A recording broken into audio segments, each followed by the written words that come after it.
Hello mga guys, magandang hapon sa inyong lahat. Andito ulit ako sa bubong. Tinatingala ako yung buwan. Palitaw na yung buwan, palubog naman yung araw. Ayun, ang araw, palubog na yung araw. Ayan. Oh, 'di ba? Palubog na yung araw. Malapit na naman tayo maghapunan. Kayo po ba, anong hapunan niyo? At yung buwan, ayun mga guys. Yun. Saan na nga ba yung buwan? Ayun. Palubog na yung araw, palabas naman yung buwan. Ang sarap ng hangin talaga dito, sobra. Tapos yung mangga. Ere, abot kamay ko lang. Kumusta ang maghapon nyo? Sa tindi ng init. Ayan guys, mangga. Abot kamay lang. Kailangan niyang sausawan bagoong. Ayun po siya, oh. Ayun. Nagliliwaliw lang po ako at bukas trabaho na naman.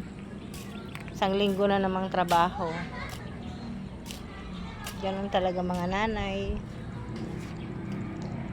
By the way mga guys, salamat nga pala sa mga support ninyo sa akin, binibigay nyo sa akin, sa mga followers.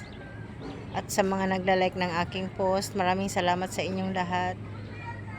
Sino pa ba magtutulungan kung di tayo lang? Paano aangat ang ating bahay kung di tayo magtutulungan, di ba? Mali ba ako? Tama. Di ba tama ako? Kasi tayo lang dapat magtulungan. Pag may dumaan sa wall nyo, huwag nyong isnabin kasi malay nyo yun yung magpapaangat sa inyo, di ba? Kaya tulungan lang. Walang isnaban. Di ba tama ako, mga guys?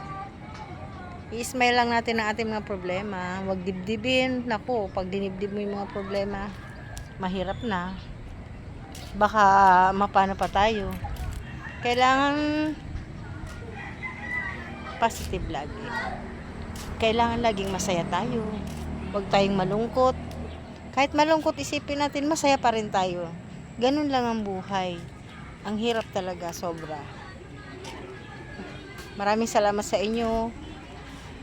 Have a good day and afternoon. Malapit na ang dilim. Kain na naman mamaya. Nakaluto na nga pala ako. Kakain na lang kami.